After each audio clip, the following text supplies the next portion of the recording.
ng bayan ng Panginoon. Behold, I will give you pastors according to my heart, that shall feed you with knowledge and understanding. Sa usapang bayan ng Diyos, nagtayo siya ng pastor. At sa usapang sambahan ng Diyos, naglagay din po siya ng pastor. Ephesians chapter 4, verse number 11, 12, hanggang sa mga susunod na talata. In verse number 11 of Ephesians chapter 4, and he gave some apostles, and some prophets, and some evangelists, and some pastors and teachers. Sa anong dahilan daw po? Verse 12, for the perfecting of the saints, for the work of the ministry, for the edifying of the body of Christ. Just try to analyze that. In the divine perspective, how important, gaano kahalaga ang pastor. Kaya ang Thessalonica, yan ang isang napakagandang bagay na makikita nyo. Kung paano po ang treatment at regard nila sa pastor. You know the reason why? Kasi ang nature po ng trabaho ko talaga, bagamat nagpapastor po ako sa Santa Mesa, pero sa totoo lang, mas ano po yung nature ng ministry ko na evangelist. Planting missions, starting missions, planting churches, yung pong training future leaders, discipleship, mentoring. Yan po yung iniikutan po ng, alam niyo po na kahit na kung tutuusin, hindi madaling magpastor, naging magaan sa akin sapagkat yung mga members naka-back up. Nandiyan sila. At sa Biblia po, pag inaral po natin, kung ang Diyos nagbigay ng pastor, okay? Importante po na maitrato siya ng tama. Alam niyo po ba na ang trato mo sa gift ay nakadepende sa kung sino ang nagbigay ng gift? Are you still there? Di ba? Sakayon po ba kayo dyan? Nasa usapang regalo, issue dito kung kanino, sino nagbigay. Kapag kang nagbigay sa'yo, importanteng tao, kahit kalit-lit ng binigay, di ba? Pagka-importante, the treasure ko, magugulat ka, simpleng-simpleng bagay, pero dahil mahalaga sa iyo, nagbigay, iningatan mo siya. So tayo po, ang dinayogly, issue sa atin kung kanino galing. Yan, pastor ko, galing sa puso ng Diyos. Ang Diyos po ang nagbigay. Kaya yung trato mo sa ibinigay ng Diyos, magpapakilala kung ano ang pagpapahalaga mo sa Diyos. Ano ba ang dahilan para pahalagaan ako ng mga tao namin? Sino ba ako sa buhay lang tutusin? Hindi nga nila ako kaano-ano eh. Pero sa Kristyanong konsepto at sa tunay ng Biblia, ang mga tunay na mga Diyos, kumikilala sa Diyos, kaya nagpapahalaga sila sa mga bagay na ibinigay ng Diyos. Eh, hindi naman ako nagsasabi nito, Biblia naman ang nagsabi po nito eh. Diba? And He gave, meaning, ang Diyos ang nagbigay. Kaya sa Biblia po, tinuro din po sa atin, at yun ang makikita nyo, they acknowledge the leadership of the man of God. Diba? It is good to prove your godliness. It is good to prove your maturity sa pamagitan ng kung paano mo tinatrato ang lingkod ng Panginoon. Hindi issue dito kung mas marunong ka sa Kanya. Hindi issue dito kung mas matanda po tayo sa Kanya. Hindi po issue dito kung mas magaling ka sa Kanya. Hindi po issue dito kung mas sikat ka sa Kanya. Ang issue dito, sino ang inilagay ng Panginoon? Good point. In acknowledging the Lord, very thankful ako sa church. Sabi ko, kahit ganito lang ako, na isang hampas lupa, pobre, pagkabang gwapo lamang. Di ba? Hindi, wala po yun. Di ko sinabi po yun. Kasi mahihiya po ako. But the point is, in 1 Thessalonians, tingnan niyo po, in 1 Thessalonians chapter 5, verse number 12. 1 Thessalonians chapter 5, verse number 12. Ang sabi po ni Apostle Paul, and we beseech you, brethren, to know them which labor among you and are over you in the Lord and admonish you. In verse number 13, and do esteem them very highly in love for their work's sake, and be at peace among yourselves. That is recognizing. That is acknowledging. Diba? That is accepting. Giving attention. Mga kapatid, they acknowledge the leadership of the man of God. Ang sabi po ng Hebrews 13 and verse number 7, remember them which have the rule over you, faith followed and consider the end of their conversation. Sa Hebrews chapter 13, verse number 17, obey them that have the rule over you and submit yourselves, for they watch for your souls as they that must give account, that they may do it with joy and not with grief, for that is unprofitable for you. Ang sarap ng harmonious relationship na ikaw bilang Kristiyano, maganda na, healthy yung relasyon nyo ng pastor nyo. Para kung may prayer request ka, pwede mong sabihin sa kanya, maalala mong may pastor ka. Kaya nga ang turo natin, pag may problema ka, remember, may pastor ka. Pero sana, kung naalala mo siya sa problema, sana pag may blessing ka, remember, may pastor ka. Diba? Ano ba idea yun? Ha? Ano ba idea yun? Kasi we need to recognize them, we need to remember them, we need to, revere them, respect them, and reward them. Kung tutusin, yan ang sinasabi ng Bible. So, napakahalaga. Kung unawain mo natin, obey them, which I will do you, and submit yourselves. Kasi kung makikita nyo, hindi birang trabaho ng pastor. Di ba? At napakalaking encouragement na maramdaman na kinikilala mo siya. Let the elders that rule well be counted worthy of double honor, especially they who labor in the word and doctrine. So, ganyan naging consistent ang Bible. Kaya for me, sa qualities na pinag-aaralan natin, yung kanilang testimony and revelation, yung kanilang thankfulness and reception sa message, pati yung treatment and regard nila sa man of God, grabe din po. Impressive, inspiring, and impactful. Tignan niyo yung mismong talata natin. Ang sabi ng 1 Thessalonians 1, 7 and 8, so that you went and samples to all that believe in Macedonia and Achaia. For from you sounded out the word of the Lord, not only in Macedonia and Achaia, but also in every place. Your faith in God is spread abroad. Imagine niyo po yun. So that we need not to speak anything. Yung kahit hindi ka magsalita, all Thessalonian church. Eh sana ganun din po, pagka binanggit yung church natin, meron na kaagad impression ng tao. Yan yung church na talagang napaka-active ng mga members. Yan yung church na very supportive sila sa man of God. Yan yung church na laging excited pag sumasamba. Yun po yung mga magagandang patotoo. They acknowledge the leadership of the man of God. Okay? Ikalawa, they appreciate the labor of the man of God. Diba? Mga kapatid, ang pastor hindi kaya nagpastor para po sa kung ano ang makukuha niya sa tao. Pero hindi po ito isang bagay sa usapan ng motibo. Ito po isang bagay sa usapang disenyo. Tingnan niyo po kung anong disenyo ng Panginoon. Galatians chapter 6, please. Galatians chapter 6.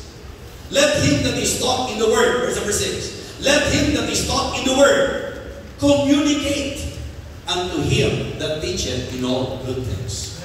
Be not deceived, God is not man, for whatsoever man soweth, that shall he also reap. For he that soweth to his flesh shall of the flesh reap corruption, but he that soweth to the Spirit shall of the Spirit reap life everlasting.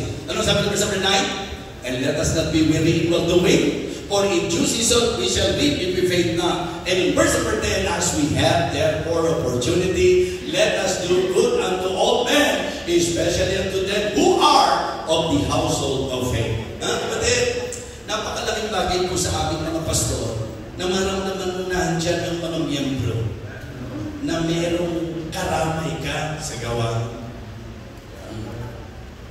Nung unbeliever tayo, binibigay ng sigarilyo sa'yo, pre, thank you Pero totoo dun, isa sa nag-contribute yung ba't nasunog ang baga mo? Diba? Pinainom ka! Diba? Pare, salamat Pinasalamatan mo yung alak, pinasalamatan mo yung sigarilyo, pinasalamatan mo yung healthy, pinasalamatan mo yung mga material na bagay. Pero kung gusto tayo sa church. Minsan nga yung pastor nag-preach, hindi ko na nga pinasalamatan. Minsan po, ano pa mga sinasabi? Kung mga pintas, wagas.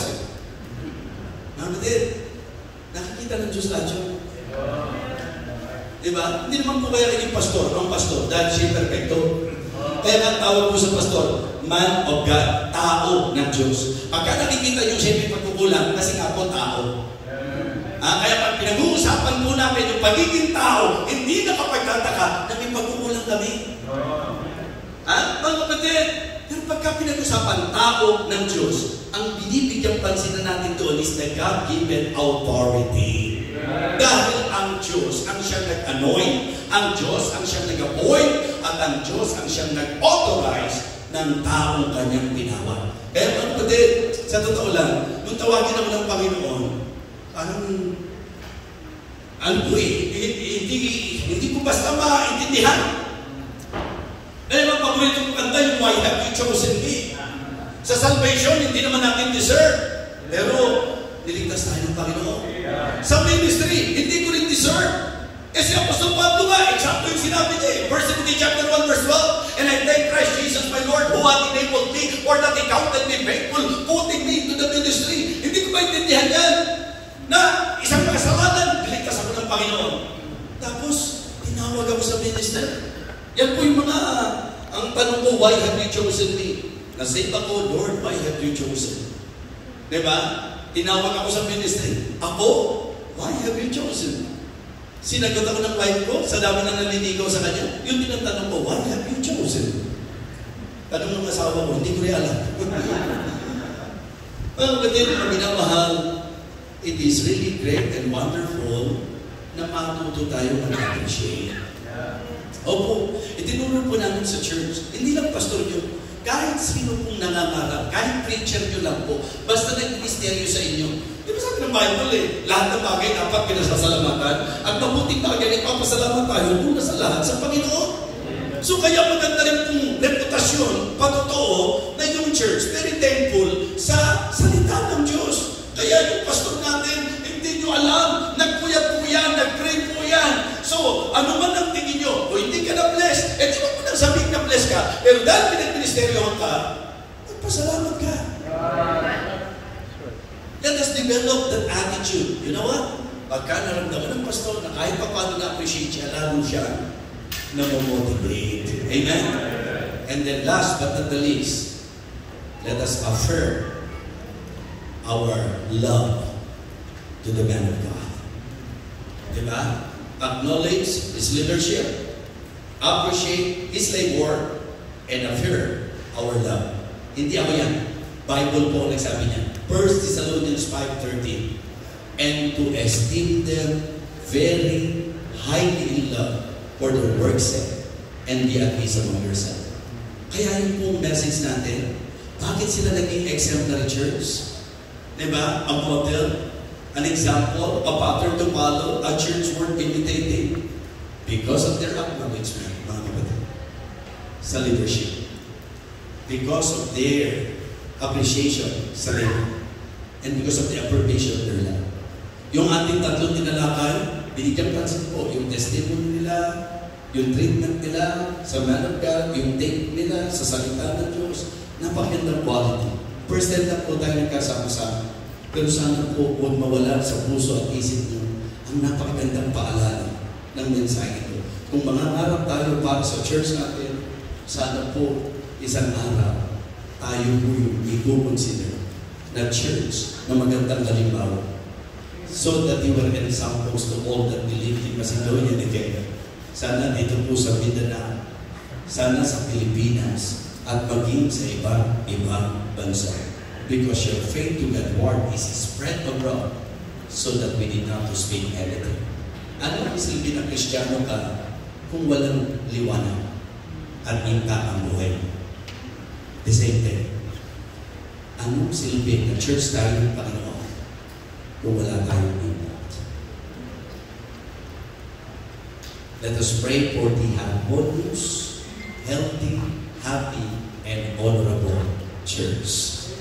The qualities of an exemplary church. Let us pray. Dakilang Diyos, salamat po sa iyong salita. Salamat po sa iyong paalala.